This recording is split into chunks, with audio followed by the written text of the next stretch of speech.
Chuck Norris was born Carlos Ray Norris on March 10, 1940, in the small town of Ryan, Oklahoma. His early life was far from the larger-than-life image people associate with him today. The family struggled financially, and frequent moves made stability hard to find. Chuck grew up as a shy, uncertain boy who often felt invisible at school and unsure of where he fit in. His mother worked tirelessly to support the family, while young Chuck spent much of his childhood trying to understand his place in a world that felt bigger than he was.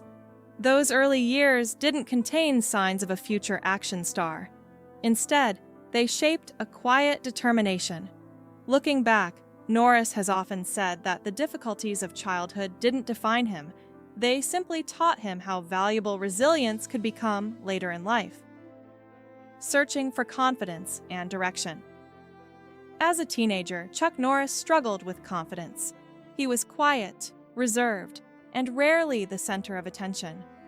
School offered little relief from his self-doubt, and he often questioned what kind of future he might have.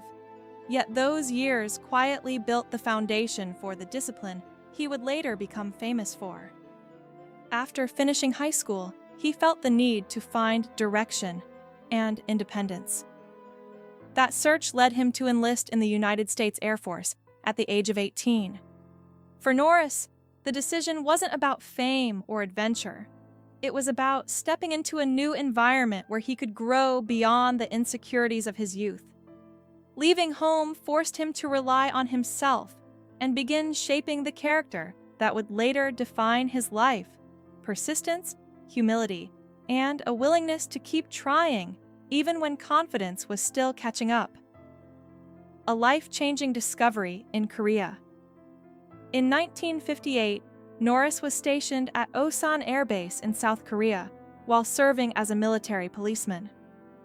During his free time, he wandered through local streets and discovered a small martial arts school. Curious, he stepped inside and began learning Tang Soo Do.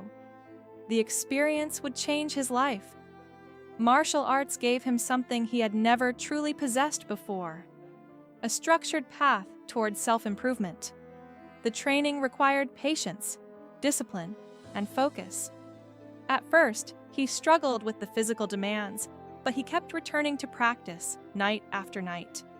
Slowly, the shy young serviceman began building confidence through dedication. What he learned wasn't just how to kick or punch, it was how to control his mind and emotions. The lessons he absorbed in that Korean dojang stayed with him forever, forming the philosophy that guided both his career and his personal life. Returning home with a new purpose. When Norris returned to the United States in 1962, he carried his martial arts training with pride, but the path forward was uncertain. Martial arts were not widely known across America at the time, and few people understood what Tang Soo Do even was. To support his family, he worked ordinary jobs during the day while practicing techniques in the evenings. Eventually, he decided to take a risk and open a small karate school in Torrance, California. The beginning was slow and uncertain. Weeks sometimes passed without many students walking through the door. Still, Norris believed in what he had learned and continued teaching with patience and dedication. Over time, his sincerity and skill attracted more students. What began as a modest studio slowly grew into a respected training space where discipline mattered more than natural talent. Rising through the world of competitive karate. By the late 1960s, Norris had begun competing in martial arts tournaments across the United States. His style was calm, precise, and disciplined. Instead of relying on flashy moves, he focused on technique and strategy. This approach helped him rise quickly in competitive karate. Between 1968 and 1974, he won numerous championships and became one of the most respected fighters in the sport. His success earned him the title of six-time world middleweight karate champion.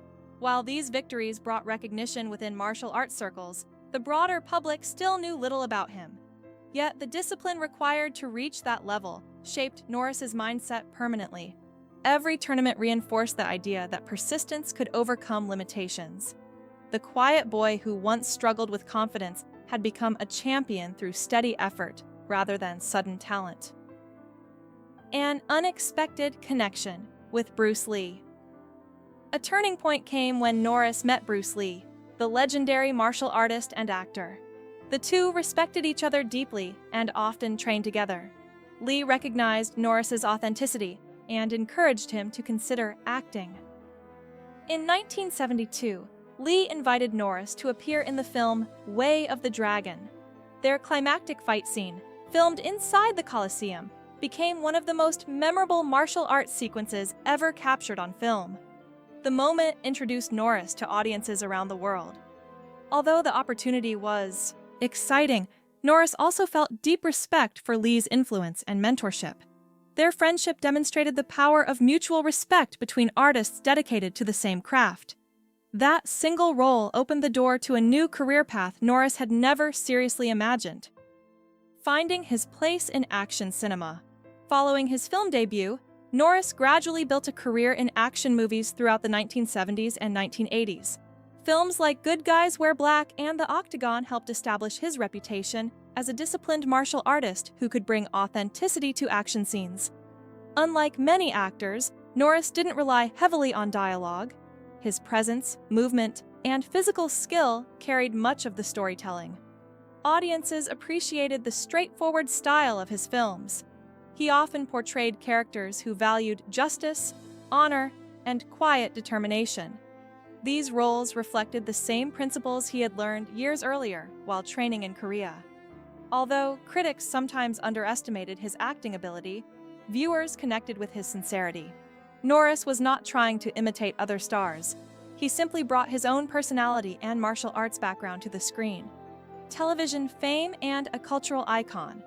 In 1993, Norris accepted the role that would define him for millions of viewers, Cordell Walker in the television series Walker, Texas Ranger.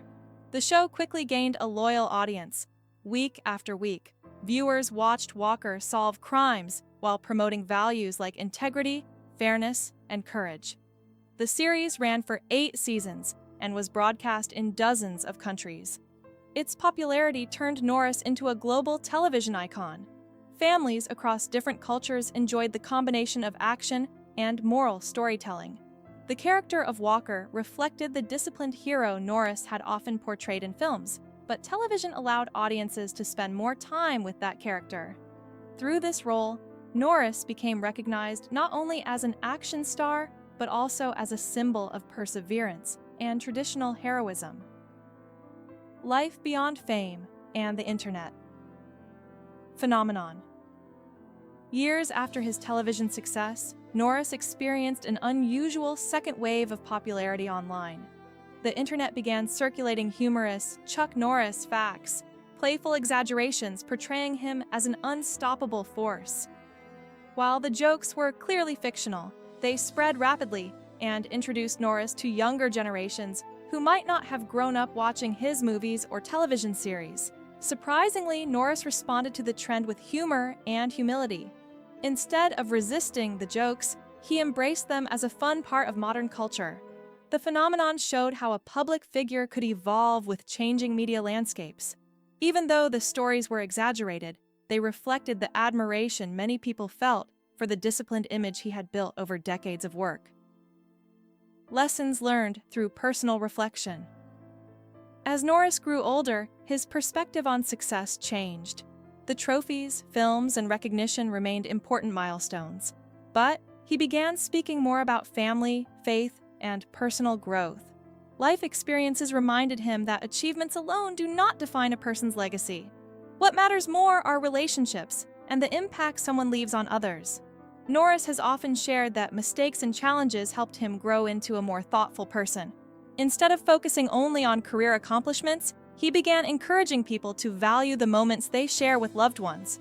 The wisdom gained through reflection gave his story a deeper meaning beyond martial arts or entertainment. A legacy built on discipline and kindness today, Chuck Norris is remembered not only as an action star or martial arts champion, but also as someone who inspired countless people through discipline and perseverance. Through programs like Kickstart Kids, he has helped introduce martial arts training to young students, teaching confidence and self-control. His journey from a quiet boy in Oklahoma to a global icon demonstrates how determination can transform a life. Yet Norris himself often reminds people that legends are simply humans who kept moving forward when things became difficult. His real message is simple. Strength is not just about physical ability. It is about character, patience, and the courage to keep growing. In that sense, his legacy reaches far beyond movies or championships. It lives in the values he continues to share.